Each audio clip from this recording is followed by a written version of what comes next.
শাশ্বত ভারত কথার মধ্য দিয়ে চালিত সকলকে স্বাগত জানাচ্ছি।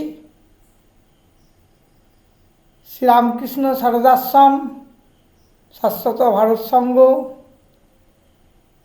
কাষ্টসাংড়া দক্ষিণ পাড়া, খোসালপুর, আমতা, হাওড়া থেকে পরিব্রাজক স্বামী সত্যস্বরূপানন্দ বলছি আমার মনের কথা। বিষয় হচ্ছে প্রেম। প্রথম ভাগ বা প্রথম অধ্যায়, প্রথম খণ্ড বলতে পারেন, প্রথম ভাগ। এরপরে আবার হবে, এটা প্রথম বলছি।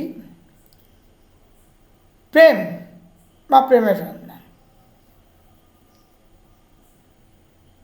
হরি ওম তৎসৎ। হরি ওম তৎসৎ। হরি ওম তৎসৎ। যে চলে সে লাভ করে অমৃত নিশ্চয়, যে চলে সে পায় যেন সাধু ফল চায়।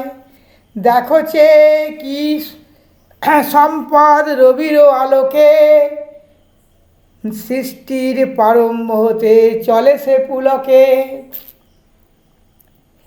মুহূর্তে তন্দ্রাতার না জানে নয়ন, এই চলো সেই চলাই জীবন। শোনো বলি মরমের কথা, জেনেছি জীবনে সত্য সার।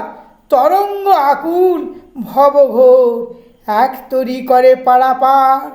মন্ত্রতন্ত্র প্রাণ নিয়মন, মতামত দর্শন বিজ্ঞান। ত্যাগ ভোগ বুদ্ধির বিভ্রম, প্রেম প্রেম এই মাত্র ধন।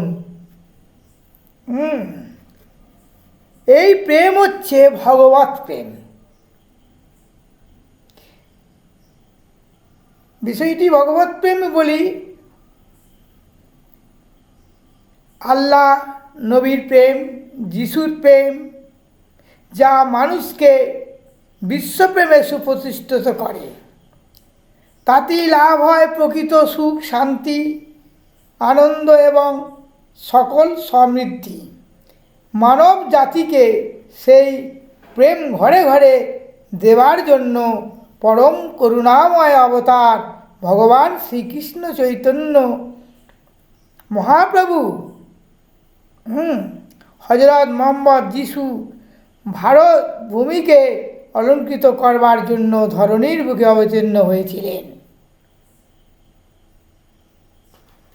একটু বলি, হযরত মুহাম্মদ ভারত একসময় ভারতবর্ষের, ভারত নিয়ে যখন বলেছি, একসময় গোটা পৃথিবীটাই ছিল ভারতবর্ষ। তবুও বলি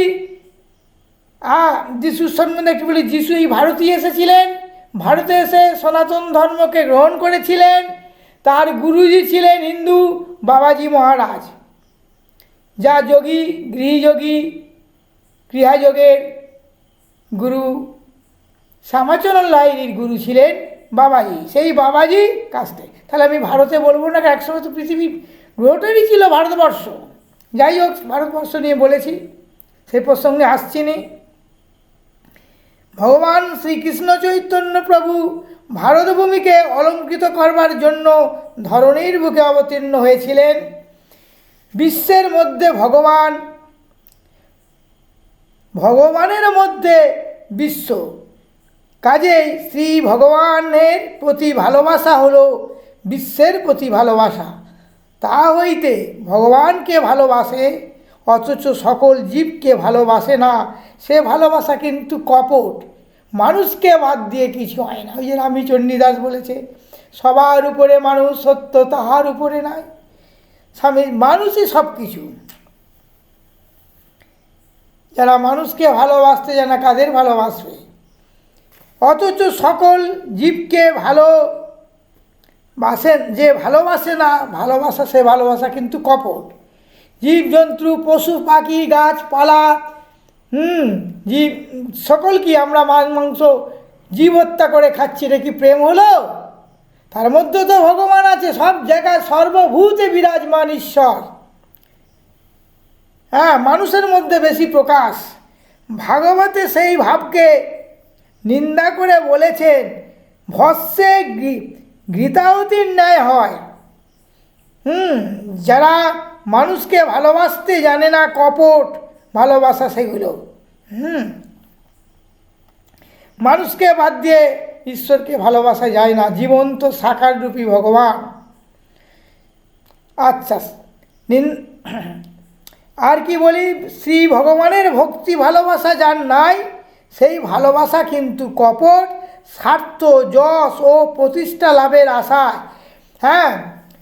তা পূর্ণ। যা হতে জীব জগতের সৃষ্টি, তাকে বাদ দিয়ে কখনো মানুষকে ভালোবাসা যায় না।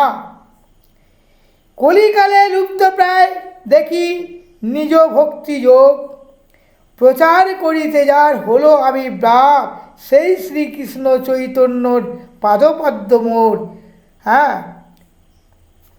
মনোবৃঙ্গ নির্জন হউক সর্বক্ষণ। সর্বক্ষণ বলি। এবার আমি কিছু দুটো কোটেশন বাণী বলি, নিজের কথা ঈশ্বর বলাচ্ছেন, যেটা শাশ্বত যুগবাণী বলে আমি লিখিত বই বেরিয়েছে আমাদের আশ্রমে। এক বলি, সচ্চিৎ আনন্দই হচ্ছে ব্রহ্ম। এই ব্রহ্মই হচ্ছে আদ্যাশক্তিরূপে মহামায়া, মহাব্রহ্মময়ী। তিনি বিরাজ করছেন সমগ্র বিশ্বভূমণ্ডলে। এই বিশ্বময়ীর মূর্ত প্রতীকই হলো প্রেম। এই প্রেমময় ব্রহ্মই হচ্ছে সত্য, শিব, সুন্দর এবং সকল শক্তি ও সৃষ্টির উৎস। 2, সত্য বলুন আর স্বর্গই রাজ্য বলো, আর চিরশান্তি ও আনন্দের অসীম ক্ষেত্রেই বলো, প্রেমই সেখানে পৌঁছানোর একমাত্র সোজা রাজপথ, এবং এটাই হলো সৃষ্টির মূল সূত্র। 3, প্রেমিক হও আর প্রেম বিলাও, স্বর্গরাজ্য তোমার ভিতরে।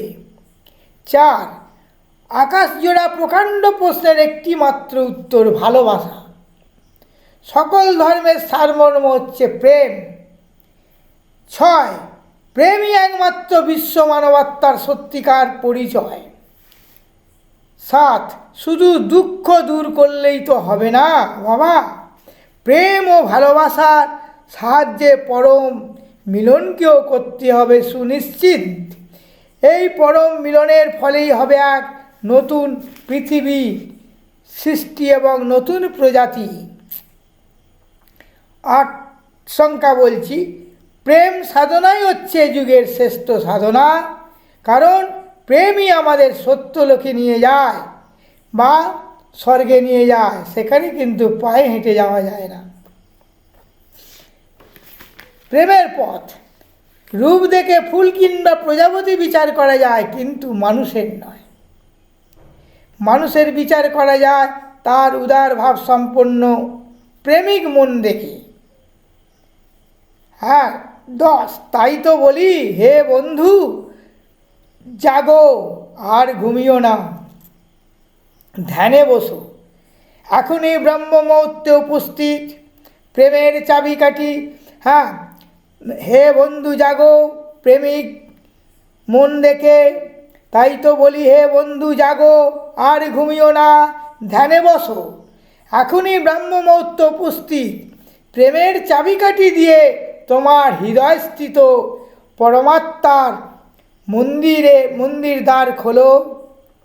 ওই শোনো পরমাত্মার সঙ্গীত, তোমার প্রিয়তমকে প্রেম গান শোনাও, অনন্তের মধুর সুর বাজাও, তার ধ্যানে নিজেকে নিমগ্ন রাখো এবং তার সঙ্গে যুক্ত হয়ে প্রেম ও পরম সুখ মহাসাগরে অবগাহন করো। হৃদয়ের নিবৃততম গভীর সাগরে ডুব দাও, তুমি আত্মিক মুক্তার সন্ধান পাবেই পাবে। শুধু কিনারায় বসে থাকলে ভাঙা ঝিনুকি বা শামুকি দেখতে পাবে, কিন্তু তাতে তো মুক্তা খুঁজে পাবে না। প্রেম নিয়ে প্রথম অধ্যায় বা প্রথম পর্ব এখানে বললাম, পরপর বলতে থাকবো। আমাদের ইউটিউব চ্যানেল শুনতে থাকবেন, সাবস্ক্রাইব করবেন, মন্তব্য লিখবেন, কমেন্ট করবেন।